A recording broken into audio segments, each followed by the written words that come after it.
My name is Arnold Relman. In 1977, I became the editor of the New England Journal of Medicine, and I served in that capacity until 1991, when I retired. The New England Journal of Medicine started in 1812 when a group of Boston physicians, most prominently John Collins Warren, and a few of his colleagues with famous names like Jacob Bigelow and William Ellery Channing and James Jackson, decided that it was time for Boston to have some sort of medical publication. So they began what they called the New England Journal of Medicine, Surgery, and Collateral Branches of Science.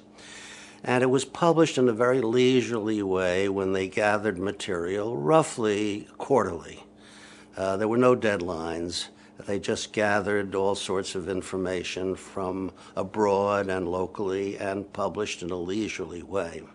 In 1823, there was a rival weekly journal called the Boston Medical Intelligencer, which was being edited by a man named Smith, who had been mayor of Boston, but he was also a physician.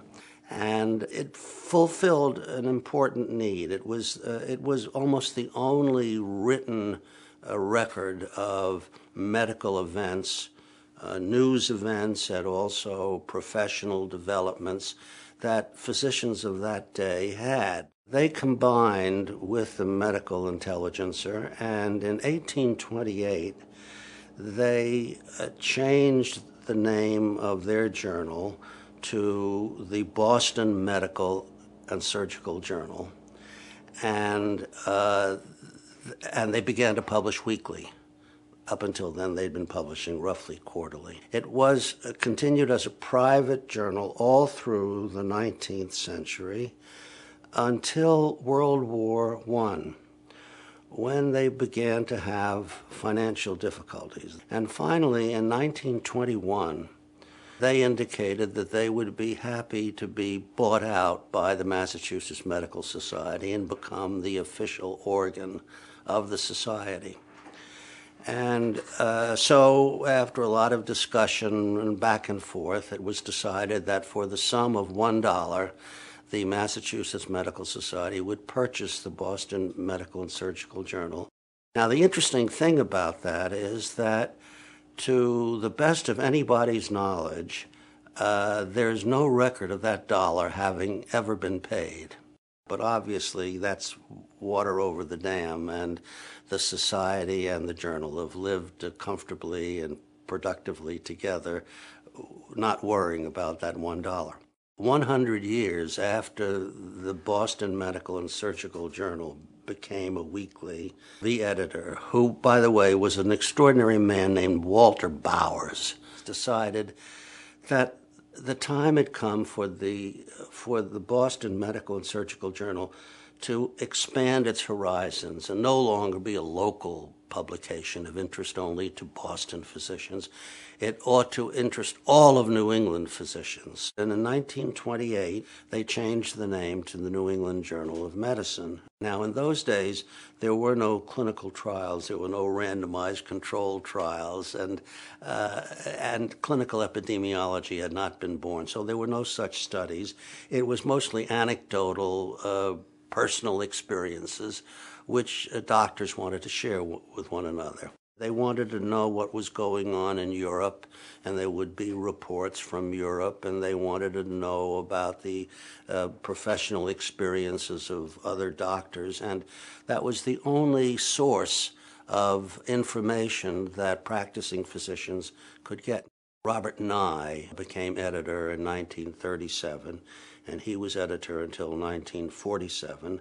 And then Joe Garland, who had been serving as an associate editor and a practicing pediatrician on the North Shore, became editor in 1947. Garland was a very gentle man. He was a charming, erudite, witty, gentle man, but with very clear ideas about what he thought the journal ought to be. Joe Garland put the New England Journal on the map. He did so for several reasons. One, he had exquisitely refined editorial taste. He knew good writing when he saw it. He recognized good science when he had it in front of him.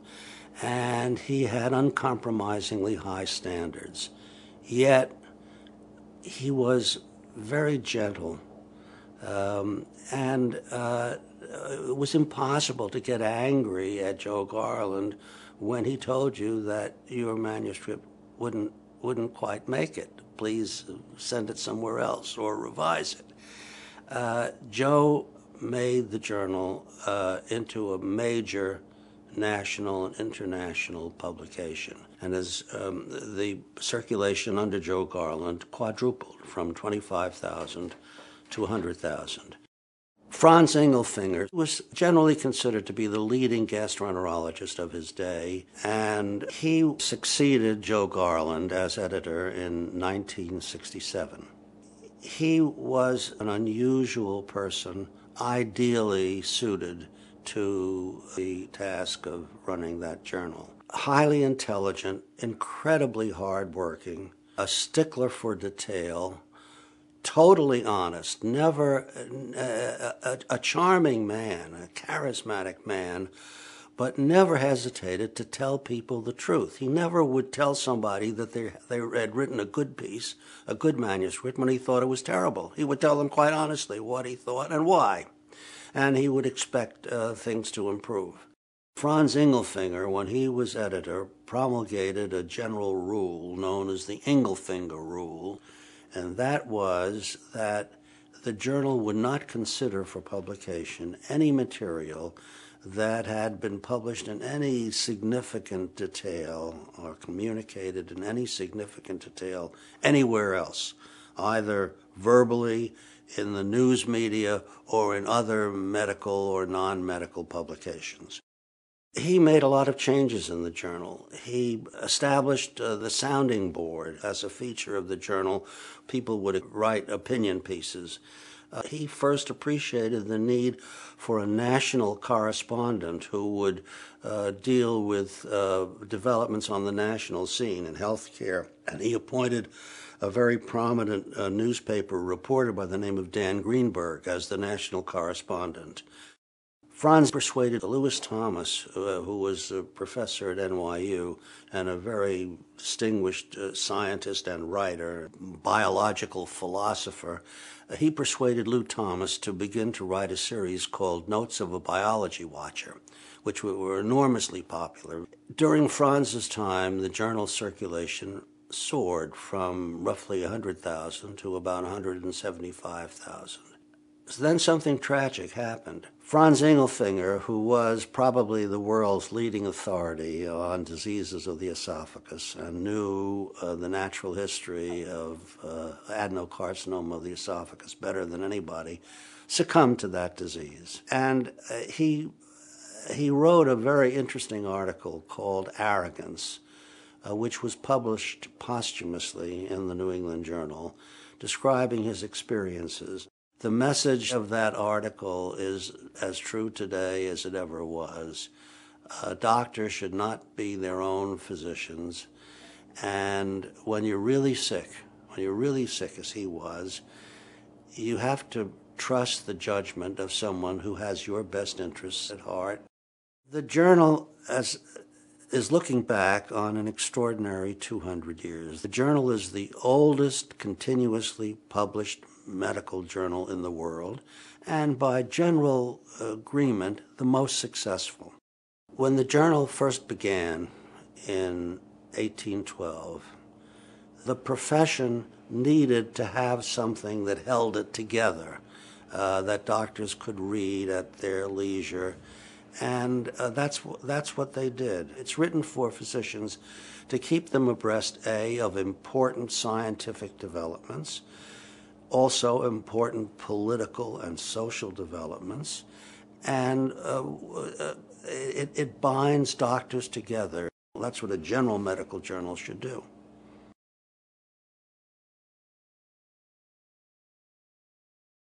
My name is Arnold Relman. I became editor of the journal in 1977 and served for 14 years until 1991. At the time that I took over as editor, the clinical science of medicine was exploding. The technique of the randomized controlled trial had recently been introduced, and new developments were occurring all the time. It was a very exciting time. And one of the things that the New England Journal did when I was editor, and has done since then, is to try its best to keep doctors informed about the important facts and issues dealing with health care. The publication of scientific studies is an essential part of medical research. If it's not published in some form or other, it hasn't occurred. Some of the important developments that we reported during my tenure included the first reports of HIV/AIDS as a disease. We also published the initial report of the use of aspirin in the primary prevention of myocardial infarction, the first report of the toxic shock syndrome due to the exotoxin of Staphylococcus aureus. We published the results of the first randomized controlled trial of the vaccine for hepatitis B. We published the first reports on the effectiveness of lumpectomy for carcinoma of the breast instead of radical mastectomy. We also published the first reports of the effectiveness of beta blockers in myocardial infarction. I have to say that being editor of the New England Journal was the most rewarding, the most exciting, the most instructive part of my career. Before I became editor, I had a reasonably long and reasonably successful career in academic medicine as an investigator and a teacher and a clinician and a department chairman. And then when I became editor, it was as if I'd ascended in a balloon above a battlefield and could look down on the battlefield and for the first time see all the forces that were at work in the profession and outside the profession, see the scene as a whole. And from that remarkable vantage point, I learned an enormous amount about American health care and the medical profession. So for me, the most rewarding thing about being editor was all that I learned, all the breadth of the perspective that I gained as editor. And then, of course, I had the opportunity to get the help and the advice of the very best people in American medicine. The New England Journal was fortunate in that it could call on help from the best minds in American medicine, locally here in Boston and also all over the country. The journal is looking back on an extraordinary 200 years. The future, I think, will be bright if it continues to adhere to the basic principles that made it great, namely, insist on quality, honesty, fairness, rigorous peer review, and being open to all the important ideas that are swirling around the practice of medicine, the science of medicine, and the healthcare system. There's no other journal in the world that does it as well as the New England Journal.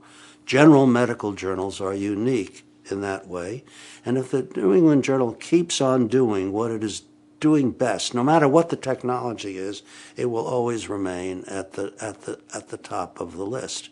So I'm optimistic about the future as long as the leaders of the journal never forget the principles that made it great.